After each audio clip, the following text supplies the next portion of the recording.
우리가 갖고 있는 이 66권의 모든 성경의 내용을 두 단어로 압축하라면 무엇라고 표현할 수 있을까요? 이 성경이 말하는 굿뉴스, 복음의 내용을 두 단어로 압축해서 표현하라고 하면 어떻게 표현할 수 있을까요?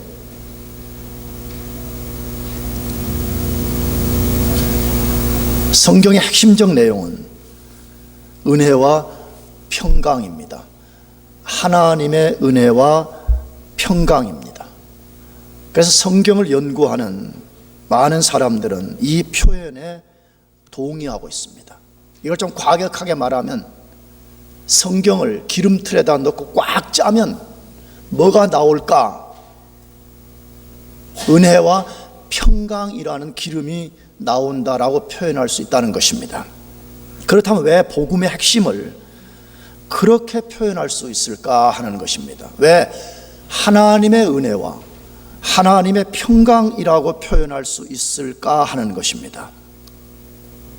우리 인간은 하나님께 죄를 범해서 하나님의 진노의 심판을 받아서 하나님과 적대 관계 속에 살고 있습니다. 따라서 그 적대 관계 속에 살면 영원한 심판을 받고 영원히 멸망당하는 것 외에는 기대할 것이 전혀 없습니다.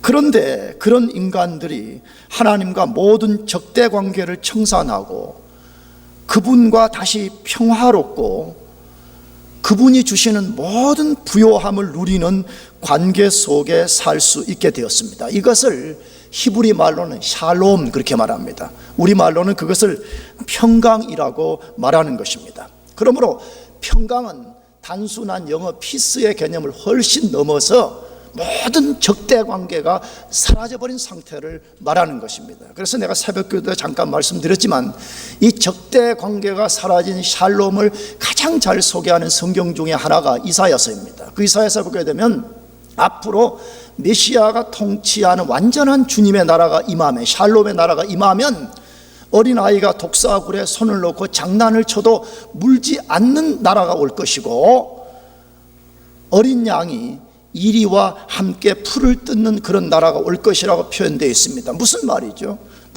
모든 적대관계, 심지어 독사굴에게까지 적대관계가 사라지고 하나님의 샬롬이 지배하는 그런 나라가 온다는 거예요. 그런데 그것을 지금 우리가 누리며 살게 되었다는 거예요. 하나님과 적대관계에 있던 우리가 지금 그 샬롬을 누리며 사는 존재들이 되었다는 것이죠. 그러면 어떻게 이 샬롬이, 이 평강이 인간에게 주어질 수 있었습니까?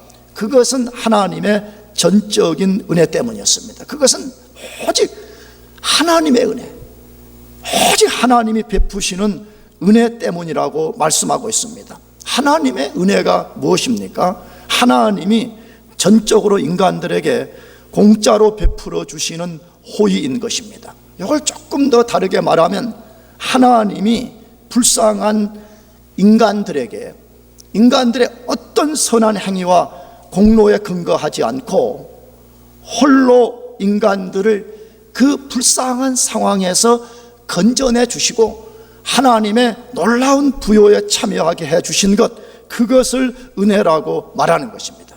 그렇다면 그 호의와 하나님이 해 주신 최고의 일이 무엇일까요? 하나님이 우리 인간에게 베풀어 주신 최고의 호의는 어떤 것일까요? 하나님이 우리에게 해주신 최고의 일은 무엇일까요? 자신의 아들 예수 그리스도를 세상에 보내시고 그가 인간의 죄를 짊어지고 십자가에서 하나님의 진노의 심판을 대신 받으심으로써 하나님과 인간 사이의 모든 적대 관계를 청산하고 인간이 하나님 앞에 나아가서 그 하나님의 부요를 누릴 수 있게 하시는 것입니다. 왜 우리 기독교가 죽을 때까지 말이에요, 이 세상이 다할 때까지 우리가 하나님의 은혜 혹은 예수 그리스도를 찬양하고 그분을 높여야 되는가 하는 이유가 여기에 있는 것입니다. 우리 자연인 그 자체로는 하나님께 한 발자국도 나갈 수 없습니다. 만일에 여러분 중에 혹시 거듭나지 않고 자연인 가운데 있는 분들이 계신다면 여러분들이 이 교회당은 나올 수 있지만 여러분이 하나님 앞에는 단 한 발자국도 나갈 수 없습니다. 왜냐하면 여러분들의 죄와 해결되지 않은 인생의 죄 때문에 하나님과 적대관계 속에 있기 때문에 그 상태로 나가면 인생이 파멸당하고 그 상태로 나가면 죽음 외에는 받을 것이 없기 때문에 아무도 자연인의 상태로는 하나님 앞에 나갈 수가 없는 것입니다. 그런데 우리가 그 앞에 나갈 수 있도록 하나님과 우리 사이의 적대관계를 예수님이 십자가에서 우리 죄를 대신 담당하고 죽으심으로 그걸 완전히 청산해 주셨습니다. 할렐루야.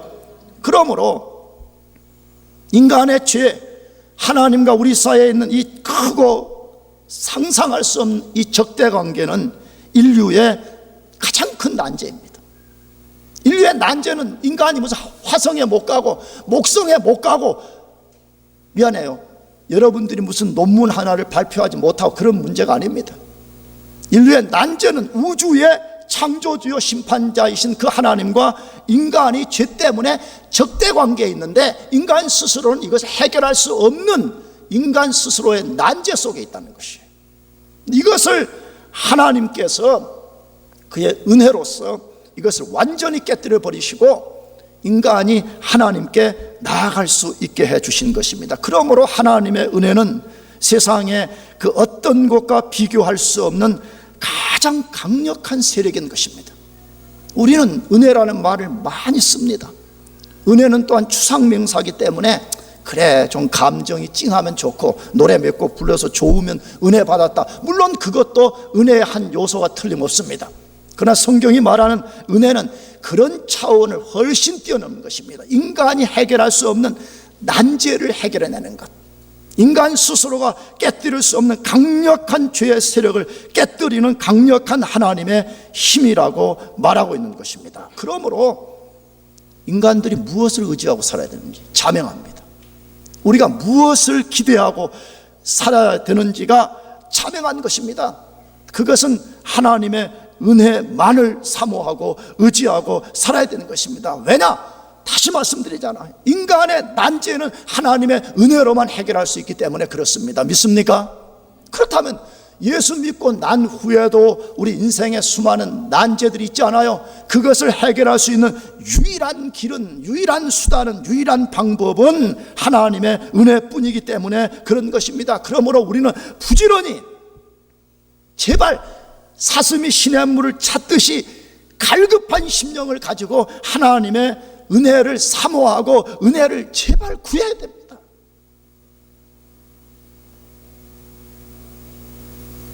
나 자신과 너무 많은 그리스도인들이 하나님의 은혜를 필요로 하지 않습니다. 자기 지혜, 자기 방식, 물론 그것도 최선을 다해야 되겠죠. 하나님이 주신 것이니까. 그러나 여러분, 인생의 난제, 인생의 불투명한 것, 인생의 긴장은 하나님의 은혜로만 해결할 수 있기 때문에 우리가 끊임없이 하나님의 은혜를 사모하고 그것을 의지해야 되는 것입니다. 이번 학기를 시작하는 여러분들이 그렇게 되기를 축복합니다. 그냥 적당하게 살아도 인생이 그런 거겠지, 다 사람은 그래, 다 예수 믿는 사람 다, 여러분 그건 우리의 생각인 것이죠.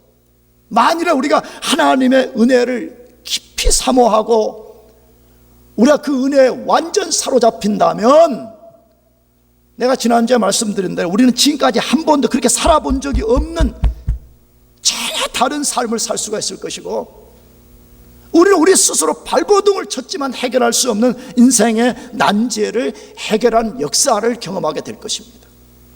오늘 그것을 오늘 본문을 통해서 아주 잘 소개하고 있어요. 하나님의 은혜가 우리 인생들에게 얼마나 필요한 것인지를 아주 명확하게 보여주고 있습니다. 오늘 본문의 내용은 무엇입니까?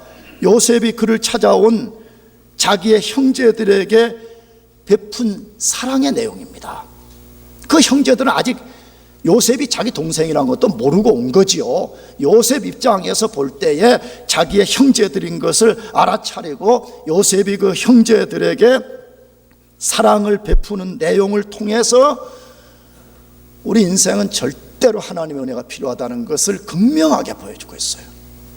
구약 성경은 어떤 사물, 사건 혹은 사람을 통해서 장차올 예수님의 모습을 다양하게 보여줍니다. 그것을 신학 용어로는 예표, 모형 그렇게 말해요. 그래서 이걸 영어로는 타이폴로지라고 그래요. 그러니까 어떤 구약에 우리가 똑같은 인간이기는 하지만 그 인간의 어떤 모습을 통해 가지고 장차올 하나님의 아들 예수 그리스도의 모습을 보여주는 거라는 거예요. 그래서 그것을 예표 혹은 모형이라고 불러요. 근데 구약에 예수님의 모습을 가장 잘 보여주는 대표적 예표가 요셉입니다. 요셉이 구약성의 가장 대표적인 모형이에요. 그럼 어떤 면에서 요셉의 모습이 장차올 예수님의 모습 혹은 우리가 지금 섬기는 그 예수님의 모습과 유사한가 하는 것이에요. 첫 번째로는 아버지의 사랑받는 아들이었습니다. 요셉도 야곱의 사랑받는 아들이었고 예수님도 하나님의 사랑받는 아들이었습니다. 두 번째는 형제들의 미움을 받아서 팔리고 시험을 받은 면에서 모형인 것입니다. 요셉이 그랬고 예수님도 미움을 받아서 팔리고 시험을 받았습니다. 세 번째로는 두 사람 다 고난을 받은 후에 높아지고 동족을 구원하게 되었습니다. 이것은 조금 아웃라인만 설명한 것이지 거기 디테일한 것을 보면 7개 정도의 요셉의 모습은 앞으로 장차 올 예수님의 모습과 흡사한 내용들이 거기에 담겨져 있습니다. 따라서 성경은 요셉이 형제들에게 베푼 사랑, 호의를 통해서 왜 우리가 하나님의 은혜만을 전적으로 사모하고 의지해야 되는지를 알려주고 있습니다. 이거 없이는 안 된다는 거예요. 그 요셉의 형제들 통해서 봐라. 요셉이 베푼 은혜가 없다면 그들이 어떻게 됐겠냐는 거예요. 제일 먼저 요셉의 은혜가 없었다면 그들은 극심한 인생의 흉년을 피할 수 없었을 것입니다. 지금도 마찬가지예요. 내가 지난주에 말씀드렸지만 우리 인생의 흉년이라는 것이 찾아오는데 하나님의 은혜가 없이는 그것을 우리가 이겨낼 수 없기 때문에 하나님의 은혜가 필요하다는 것이에요. 그들의 뒤틀린 인격을 변화시킬 수 없었을 것입니다. 성경에 나오는 사람들이 대단해 보이는 것 같아도 내가 볼 땐 대단하지 않아요. 그들은 어떻게 보면 우리보다 더 많은 모순, 우리보다 더 많은 문제, 우리가 더 많은 상처투성인 사람이었어요. 도저히 하나님 나라의 언약의 백성, 언약의 기초가 될 만한 자격이 하나도 없는 사람들이었어요. 만일에 그들이 변화되지 않았다면 그들은 그렇게 살다가 죽고 말았을 것입니다. 근데 그런 뒤틀린 인격, 뒤틀린 삶을 변화시킬 수 있었던 것은 전적으로 하나님의 은혜 때문이었습니다. 나가서 그들은 하나님의 은혜가 아니었다면 운명을 바꿀 수 없었을 것입니다. 운명, 그들의 운명은 뭐죠? 극심한 흉년 가운데 죽고 마는 것이잖아요. 근데 하나님께서 섭리 중에 약속이 실현되는 애굽 땅으로 인도해 오시고 거기서 언약 백성의 기초가 되는 놀라운 사람들이 되게 만들어 주셨잖아요.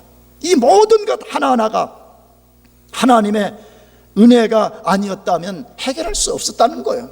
그러므로 오늘 또 똑같다고 말하는 거예요. 성경은 항상 현재형으로 말씀합니다. 물론 그 기록 내용은 과거형이나 혹은 미래형으로 써 있지만 하나님은 항상 있는 말씀을 가지고 우리들에게 현재형으로 말씀해요. 지금도 우리에게 그 하나님의 은혜가 필요하다는 거예요.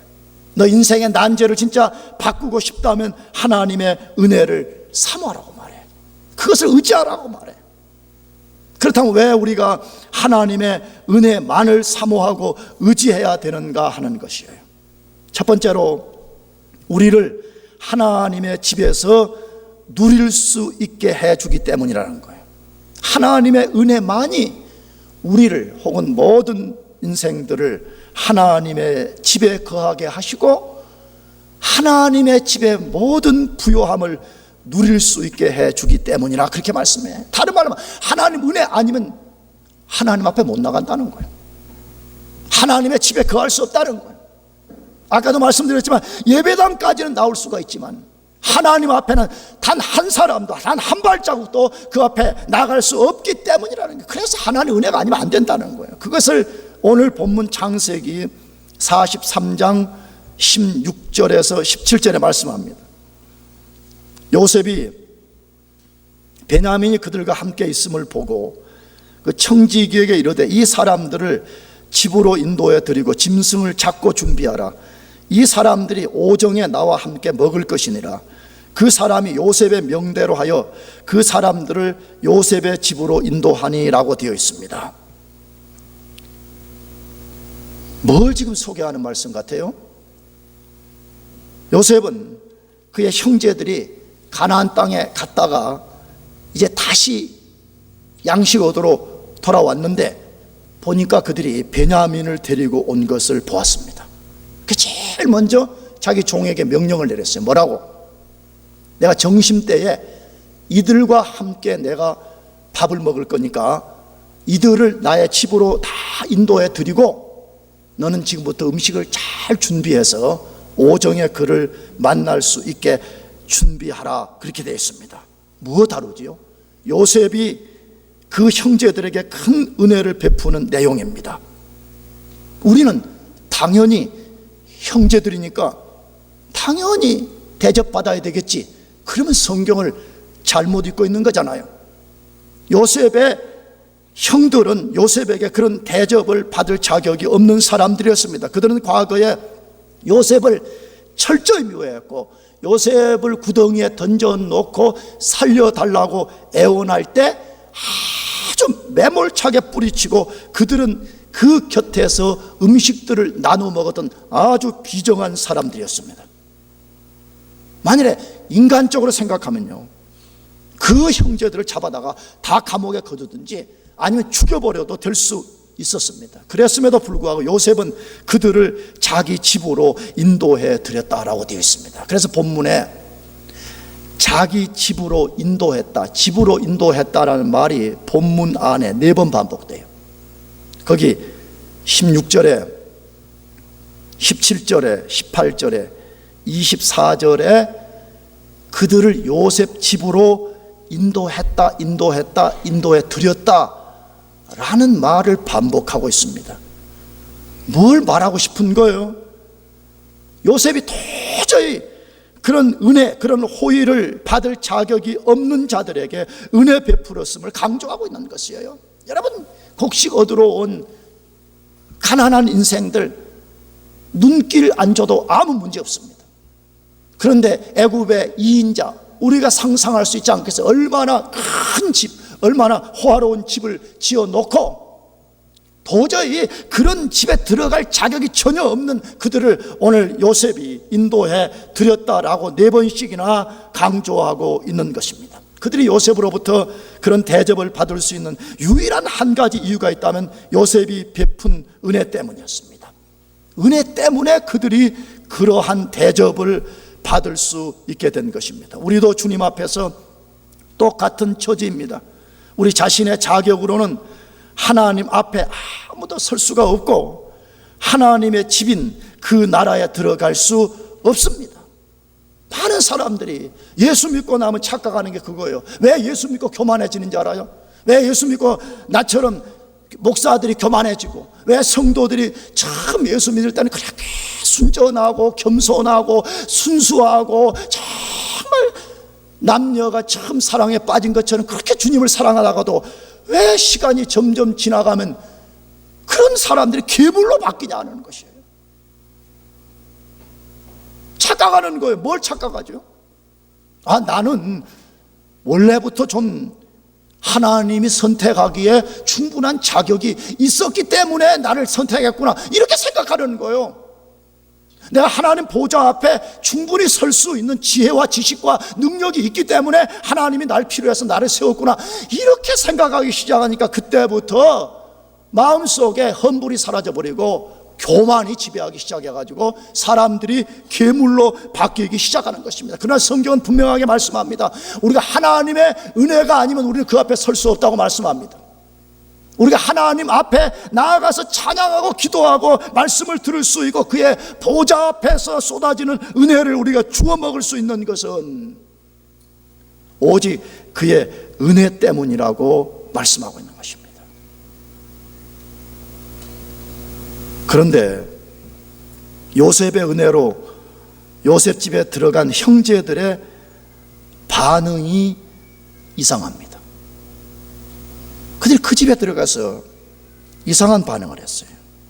그것이 창세기 43장 18절 말씀이에요. 그 사람들이 요셉의 집으로 인도되며 두려워하여 이르되 전일 우리 자루에 넣어 있던 돈의 일로 우리가 끌려드는도다. 이는 우리를 억류하고 달려들어 우리를 잡아 노예를 삼고 우리의 나귀를 빼앗으려 함이로다. 요셉이 그 형제들을 집으로 초대했어요.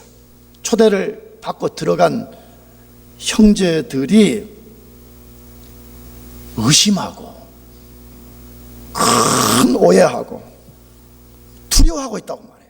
뭐에 대한 오해와 두려움이었어요? 은혜 베푼 요셉에 대하여 그들이 틀림없이 우리를 덮쳐가지고 우리의 모든 소유를 다 빼앗고 우리를 끝내는 종 삼으려고 하는 것이다 라고 자기들이 생각하고 두려워했다는 거예요. 여러분, 인간적으로는 이해가 되는 반응입니다. 왜? 앞에서도 말씀드렸지만 그들은 주권자의 집으로 인도될 어떤 자격도 없는 사람들이라는 걸 자기 자신들이 너무 잘 알고 있었기 때문입니다. 그러나 조금만 깊게 생각해 본다면 애굽의 이인자, 애굽의 주권자가 그런 방식을 통해 가지고 부를 손에 놓고 그런 방식을 통해 가지고 자기들을 덮칠 사람이 아니라는 것을 알아차릴 거 있잖아요. 그 나그네가 가져온 돈이 몇 푼이나 된다고 그 이인자가 자기 집에 그 냄새나는 인간들을 불러 들여가지고 덮쳐가지고 그들이 갖고 있는 나귀도 빼앗고 돈도 빼앗고 그럴 위인이 아니라는 것을 조금만 생각해 보면 알 수가 있는 거 아니에요. 그런데 그들은 너무 큰 은혜 앞에서 자기들의 이성이 마비돼 버린 거예요. 왜? 자기들의 이성은 항상 뭐 돈 몇 푼 주면 얼마만큼 곡식 몇 자루 얻고 몇 푼 주면 나귀 몇 마리 사고 날 이런 방식 속에만 살아온 사람, 그런 방식으로만 길들여진 사람, 그런 방식으로만 이성이 작동되는 사람이에요. 도저히 거지 같은 인생, 절망적인 인생이 이 왕궁 같은 집으로, 이인자의 그 복나는 집으로 초대될 것이라고는 한 번도 상상해 본 적이 없었기 때문에 그들의 이성의 작동이 어떻게 되는 거예요? 요셉의 은혜를 오해하기 시작하는 거예요. 아, 이것은 우리를 죽이려고 그런다. 우리 모든 걸 빼앗으려고 그런다. 우리를 종삼으려고 그런다. 이렇게 하고 우리를 고통 속에 집어넣으려 한다라고 의심하고 두려워한 것입니다.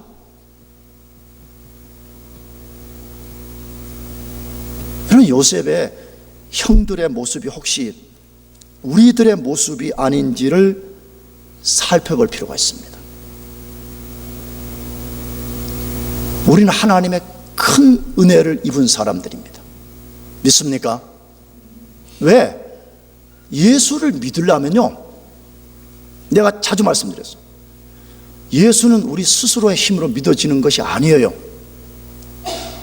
에베소서 2장 8절에 너희가 그 은혜를 인하여 믿음으로 말미암아 구원을 얻었나니 그렇게 말하죠. 우리가 예수님을 믿게 된 것은 하나님이 우리 모르는 사이에 우리에게 엄청난 은혜를 퍼부어 주셔서 그 은혜로서 우리의 죽은 영을 살려내면서 동시에 우리가 그 예수님을 믿게 된 것입니다. 그러므로 여러분이 예수님을 믿었다는 것은 하나님의 폭포수 같은 은혜가 여러분 속에 임한 것을 믿으시길 바랍니다. 근데 예수 믿는다 그래. 당신 예수 믿어요? 예, 믿습니다. 그렇게 말해. 근데 항상 하나님에 대해서 오해하고 하나님에 대한 두려움을 갖고 있습니다. 어떤 부분에서 그렇죠? 예수 믿고 하나님 우리의 큰 은혜들을 좀 복을 주시고 큰 누리게 만들어요. 그거 잘 누리면 되잖아요. 근데 뭐라고 말하죠? 아, 겁나요 목사님. 또 이러다가 하나님 한 번 치는 거 아니에요? 아니 대학부들이 나한테 그렇게 말한다. 아니 우리 심지어 이선희도 그렇게 말해. 이선희 누군지 몰라요? 우리 집사람이 이선희. 이선희가 그렇게 말할 때 있어. 어떤 때 평화로운 날들이 쭉 펼쳐지면 아주 불안해요. 나한테 그래. 그럼 내가 뭐가 불안하냐고. 아니 하나님이 누리라고 그러면 누려. 왜 누리라 그런데도 조바심을 내고 고난 받으라 그럴 때도 여전히 그럼 뭐다 인생이. 여러분 그런 인생이 얼마나 많아요. 하나님이 큰 은혜를 주셔서 우리 보고 그걸 누리라 그러는 거거든요. 요셉 집에 들어간 요셉의 형제들이 요셉이 그들 덮치려고 잡은 것이 아니라 아직 자기를 밝히진 않았지만 형제들이요 우리 집의 이 모든 것을 당신들이 누리세요. 그래서 초대한 거잖아요. 그런데 형제들처럼 우리가 반응한다 이거예요. 예수 안에서 우리가 모든 부요함을 누리게 되고 예수 안에서 우리가 모든 자유가 있습니다. 할렐루야. 난 대학부 친구들이 그런 말 많이 해. 여러분 날 잘 몰라서 그래. 작년들도 내 신학이 그렇게 나쁜 신학이 아니야. 나는요 우리 그리스도인들이요 이거 녹음이 되는데 이거 우리끼리만. 여러분 주일날 교회 안 나와도 돼. 담배 피워도 돼. 술 먹어도 돼. 근데 왜 내가 그거 못하게 하느냐? 우리는 그것을 할 수 있는 자유가 있는 사람이에요. 복음 안에서 그 정도의 자유, 아니 그 정도가 아니죠. 그것을 능가하는 자유를 가진 사람들이에요. 그러나 내가 내 자유를 다 쓰게 될 때 연약한 사람이 넘어지거나 실족되거나 하나님의 의의를 세우지 못하는 것 때문에 나는 술 안 마셔요. 난 담배 안 피워요. 나는 주일날 또 거룩하신 하나님 앞에 나가서 예배하는 삶을 사는 것이에요. 우리가 그것 때문에 하는 거예요. 그렇기 때문에 율법과 율법주의를 구분할 줄 알아야 되는 거예요. 율법주의는요 내가 술, 담배 안 해서 그 공로로서 하나님의 은총을 빼앗는 것이 율법주의예요. 그러나 율법의 순종은 뭐죠? 나는 하나님부터 말로 다할 수 없는 은혜와 은총을 이미 입은 사람이기 때문에 나는 그 은혜가 감사해서 나는 하나님의 율법에 순종하고 산다는 거예요. 그 삶의 방식이 완전 다른 거예요.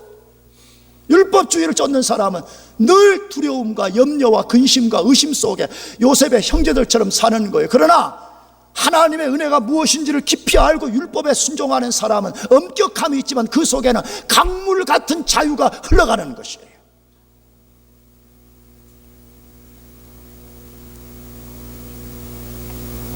얼마나 많은 사람들이 예수 믿고 구원받고 하나님의 큰 은혜 속에 살면서도 두려워하고 의심하고 염려하는지 모릅니다. 나는 그래서 여러분들이 교회를 그냥 이렇게 왔다 갔다 하지 않기를 진짜 바래. 오해하지 말고요. 그냥 노래나 좀 부르는 그런 크리스찬이 아니기를 바라는 것이에요. 복음이 무엇인가를 진지하게 연구해 보라는 것이에요. 복음, 굿뉴스, 유앙겔리온, 이 세상에 가장 복된 소식인 유앙겔리온이 무엇인가를 우리가 진짜 알게 된다면 두려움과 염려가 우리 속에 자리할 것이 없어요.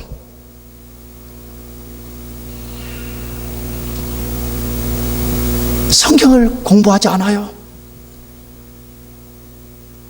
주일학교 때 조금 들은 것, 대학부 때 조금 들은 것, 그것이 전부인 양 생각하고 그걸만 가지고 살라 그러니까 영적 시야가 열어주지도 않고 삶의 수많은 난제를 해결해내지도 못하고 삶의 수많은 의문들에 대한 답을 줄 수가 없는 거예요. 왜?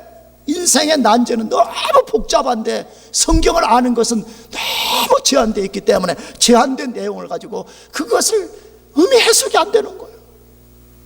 그러나 만일 우리가 하나님이 누구신가를 성경을 통해서 하나님 그분이 베푼 은혜가 무엇인지를 우리가 그분이 우리에게 해주신 강력한 힘이 무엇인가를 알게 된다면 디모데후서 1장의 말씀과 같이 우리가 두려움 없이 하나님을 섬길 수 있게 되는 것입니다. 그래서 그런 두려움 속에 벌벌 떨고 있는 요셉의 형제들에게 요셉의 청지기가 말했습니다. 뭐라고? 4장 43장 23절 다 같이 읽어보겠습니다. 시작. 그가 이르되 너희는 안심하라. 두려워 말라. 너희 하나님, 너희 아버지의 하나님이 재물을 너희 자루에 넣어 너희에게 주신 것이니라. 너희 돈은 내가 이미 받았느니라 하고 시므온을 그들에게로 이끌어 내고. 아니, 요셉이 큰 호의를 베풀기 위해서 자기 집으로 초대했는데 그것이 뭔지를 모르니까 두려워 벌벌 떨고 있어. 그때 청지기가 말합니다. 너희는 안심하라. 너희는 두려워하지 말아라.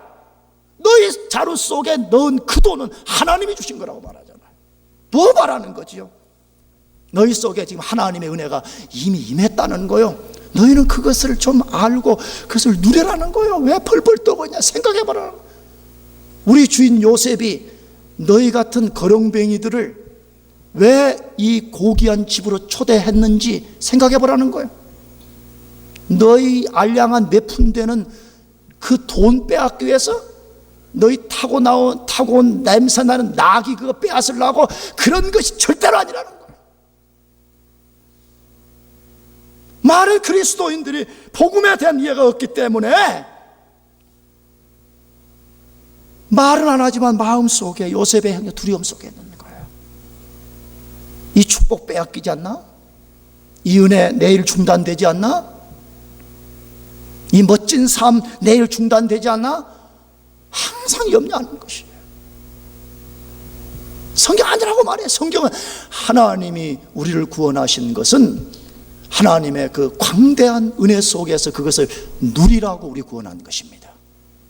그래서 마지막으로 로마서 5장 10절 말씀 다 같이 읽어보겠습니다. 시작. 곧 원수 되었을 때 그 아들의 죽으심으로 말미암아 하나님으로 더불어 화목되었은즉 화목된 자로서는 더욱 그의 살으심을 인하여 구원을 얻을 것이니라. 로마서 5장은 아주 유명한 성경 말씀이잖아요. 우리 모두는 본래 하나님 앞에 나갈 수 있는 자격이 전혀 없는 죄인이요 원수요 경건치 않은 자들이었다, 그렇게 말하잖아요. 근데 우리가 구원해달라 한 거 아니에요. 하나님 우리를 구원해 주세요 한 것이 아니고, 우리가 그런 상태에 있을 때에 하나님이 찾아오셔서 우리 구원하시기 위해서 그의 아들을 십자가에 비참하게 죽으시고 그 아들의 죽음의 공로로 인하여서 우리를 구원해냈다는 거예요. 우리가 뭐 되었을 때요? 죄인 되었을 때. 아니, 우리가 뭐가 좀 폼이 나는 어떤 부분이 있었을 때가 아니라 완전히 하나님과의 적대관계 속에 있을 때 하나님이 찾아오셔서 그의 아들을 죽이시고 우리를 구원해 내셨다는 거예요. 그렇다면 이 말이에요. 그 다음에 화목된 자로서는 예수의 죽음을 믿는 사람은 하나님과 화목이 됐습니다. 믿습니까? 그러면 화목된 자로서는 더욱 그의 살으심을 인하여 구원을 얻을 것이니라. 이게 무슨 말이에요? 예수의 죽음으로 너희를 구원해 냈다면, 예수의 부활로 말미암아서 너희 구원을 완성시켜 주지 않겠느냐 이 말이에요. 이걸 조금 오늘 우리 은혜 차원에 접근하면 무슨 말이에요? 너희 원수된 너희들을 예수의 죽음으로 구원해 냈다면 하나님이 구원해낸 너희들을 버리겠냐는 거예요. 아니, 원수 되었을 때 자기의 고귀한 아들을 죽이신 하나님이라면 그 아들을 죽여서 구원을 우리 해냈다면 우리를 그 다음에는 어떻게 하겠냐는 거예요. 말로 다 할 수 없는 그의 은혜로 우리를 부요하게 만들어 주시겠다는 거예요. 여러분, 그것을 믿읍시다 하면, 여러분, 그것을 믿을 때만이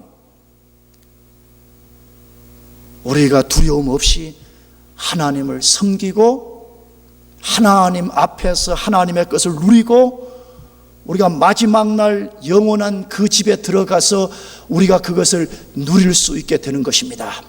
그러므로 사랑하는 교우 여러분, 자꾸 딴 생각하지 맙시다. 오늘부터 나도 여러분도 하나님의 은혜를 깊이 사모하고 그것을 의지합시다. 아멘. 그 은혜가 정말 부어질 때까지 자꾸 사변적인 이야기 하지 말고, 하나님, 난 당신의 은혜가 없이는 내가 살 수가 없습니다. 하늘을 가르시고 임하시고 내 영혼의 문을 여시고 내 영혼의 죽은 것을 은혜로서 살려내 주십시오 말이에요. 오늘 여기 처음 방문하신 분들도 그렇게 하기를 축복합니다. 혹시 여러분 중에 은혜가 뭐예요? 알 때까지 사모하시기를 축복합니다. 사모하면 그렇게 될 수 있어. 은혜가 뭔지를. 재학생들 방학 동안에 늘어 빠진 그런 안일한 태도 갖고 또 이번 학기를 시작하려고 하지 말고 깨어서 기도하면서 하나님, 나에게도 그 은혜 부어 주십시오. 인생의 난제를 해결할 수 있는 그 문제를, 인생의 불가능을 가능으로 바꿀 수 있는 하나님의 은혜를 부어 주십시오. 그 은혜를 사모하면서 이번 학기를 시작하기를 축복합니다. 기도하겠습니다. 다 같이 자리에서